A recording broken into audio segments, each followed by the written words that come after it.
The other big story this week, it may have been second time lucky for Vodafone with the Supreme Court dismissing the government's plea for a review of the Vodafone tax verdict, where it had ruled in favour of Vodafone in 11,000 crore rupee tax case, saying the IT department had no jurisdiction to tax transactions between two foreign companies, even if assets are based in India. Now, the government sought a review on the matter, which was rejected. The interesting aspect, though, is that the government has proposed a retrospective amendment in the finance bill where capital gains on such transactions will be taxed. So can Vodafone breathe easy just as yet? Here's a report.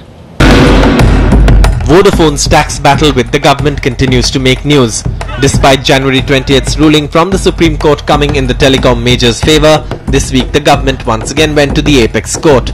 This time with a review petition, but Vodafone emerged victorious again, with the Supreme Court dismissing the review petition, thus upholding its earlier judgment that Vodafone's $11 billion deal with Hutchison was a bona fide FDI and that the IT department's $2 billion tax demand against Vodafone was not valid.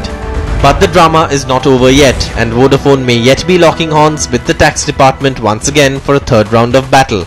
The Finance Minister Pranab Mukherjee in his budget speech on 16th March made his intentions clear of amending tax laws retrospectively from 1962 to tax deals of overseas companies with substantial business interests in India.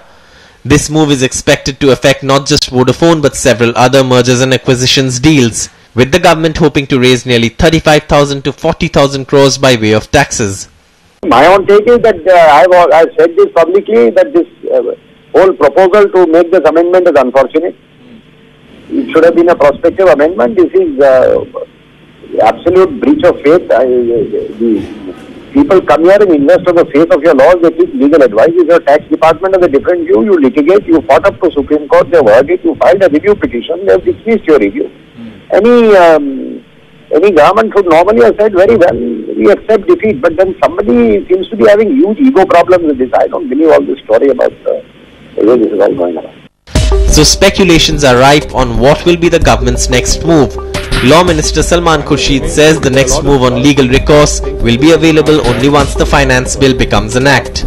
Meanwhile, the debate over taxing overseas mergers and acquisitions deals involving Indian assets retrospectively has moved beyond Vodafone, with Indian industry expressing their strong objection to the government's action of going after deals done in the last 50 years instead of prospective legislation. What it shows is that there is complete instability in the economy. There will be flight of capital away from this country. See, there's no point in saying who is right, who's final. Ultimately, Parliament has power to do it. It has done it. But it may be unfair, it may be arbitrary.